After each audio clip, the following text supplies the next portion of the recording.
ഇതെങ്ങനെ സംഭവിച്ചു?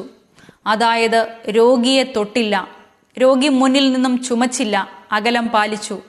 എന്നിട്ടും ലോകത്തെ ലക്ഷക്കണക്കിന് ആളുകൾക്ക് രോഗം വന്നിരിക്കുന്നു.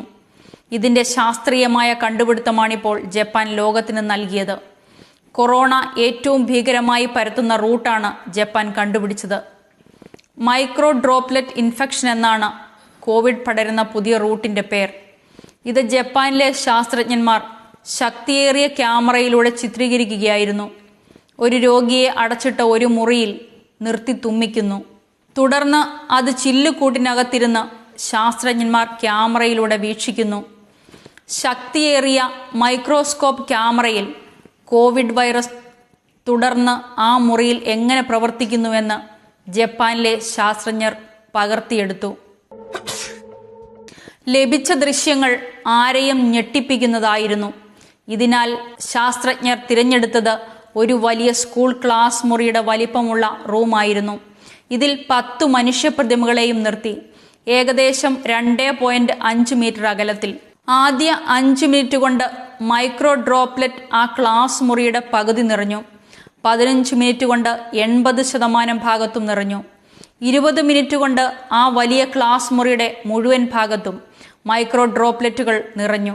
അതായത് 20 മിനിറ്റ് കൊണ്ട് ഒരു വലിയ ക്ലാസ് മുറി നിറയെ ഒരാൾ തുമ്മിയാലോ ചുമച്ചാലോ COVID-19 നിറഞ്ഞിരിക്കും.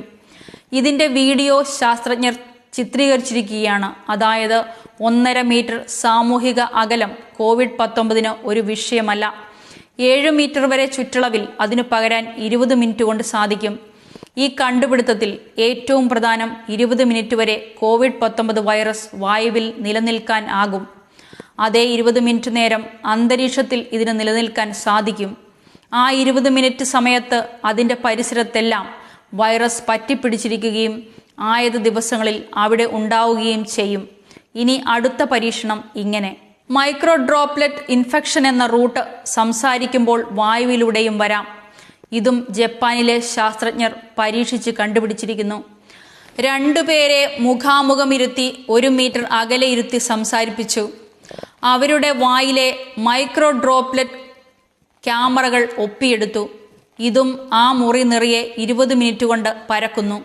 അതായത് വായുവിലൂടെ ഇത് പകരുന്നു എന്ന വലിയ കണ്ടുപിടുത്തം തന്നെയാണ് ജപ്പാനിൽ നിന്നും വരുന്നത്. ഉച്ചത്തിൽ സംസാരിച്ചാലോ കൂടുതൽ ശക്തി കൊടുത്ത് സംസാരിച്ചാലോ മൈക്രോ ഡ്രോപ്ലെറ്റ് ഇൻഫെക്ഷൻ വരാം.